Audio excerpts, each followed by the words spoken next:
Yo, Cukaagu nder hip hop.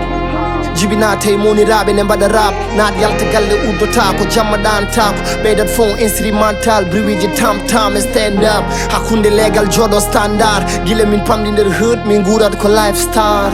laabi Medina area so sim no Queens e Harlem hareji legal no West Coast East Coast bondali haɓude Oakman vida son ha sessa sikka from Brooklyn dope man a fede Wu-Tang Clan nani digali Rodman Tupac kono mi ñembano ko Biobi family advice e Ousmane hip hop jamono CD cassette e DVD koye magnétophone gidi min nantude grainji dandam de wahlide banda face A face B ko guile temps rap Cukaagu puɗɗi min suɓade indam de durak sapira pade carak duba ala sentir chaque instant nana yoro sab goto wuppalira nangi to ɗon a tiiɗa nde daɗi nder fimi BBTS gandumi ko hodira revam ɓurnoɗo wonde big wonno ko yaltude clip nde sukaɓe street jonno ballon min mbeɗa fija dow beat ɗonani talent ari tan kene wawi zik baba wonano jimo kono jibini am fail resist rap mi jangani ɗum école ghetto yenimi sponsor 8 16 32 jamais min mbaɗa fausse note drop walla one shot technique flow e gunshot texte engagé pacifique de mélodie et consort monide hasseluja wonti hassela ghetto e gasdere concert koyɗe min jarata hayso police ne ridduma programme uji min luppata poster aji min ɗakkoya télécharge ya des instruments suuɗo nder suudu répéteur plein air mi rattatano ala concert mami rangano ala o school mami andano ala jimol mami nangano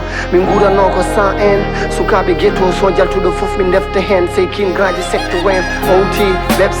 Big Jazz Big Ken Big Cry Dirt MC Go e commandant soutien du grand baboy conseiller Bizman grand Medina air kamɓe fof c'est the way 2016 de tumi lawolam yidde wadde rap shine like a diamond gila fuɗɗode hollirino vision am joguino yidde alano ɓernde hollir doli hooram Garnet beat iɗi hokkude mi son wi kam yomi rap jamanu no yayno vision hande musique wonti profession mi yejjitane saaha goto MD e true vision pewnanimi image o DJ mantude show wi kam love hal ko belɗa fo wi kam dow somi sohli ɓe ɓenda dow abou ɓoyi yidde wadde rap ɓoyi yidde wonde top ɓoyi wonde hasala fof Cukaagu heppi kam shout out to my niggas kamɓe giɗi gomde kam hunde fo ɓe mbanni kam real love ɓe kolli kam one for my niggas two for my niggas onon goni caggal am on meeɗa woppoɗo I will rap for my niggas I will die for my niggas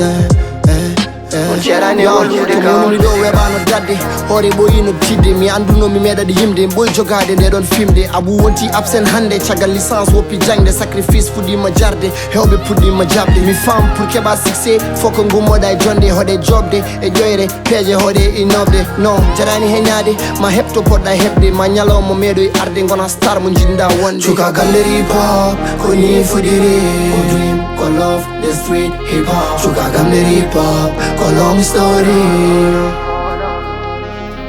Cukaagu nder hip hop ko ni fuɗiri ko dream ko love the street hip hop Cukaagu nder hip hop ko long story Cukaagu nder ko dream ko love the street hip hop ko long ko dream ko love the street hip hop ko dream ko love the street hip hop ko dream ko love the street hip hop Garnet Beatz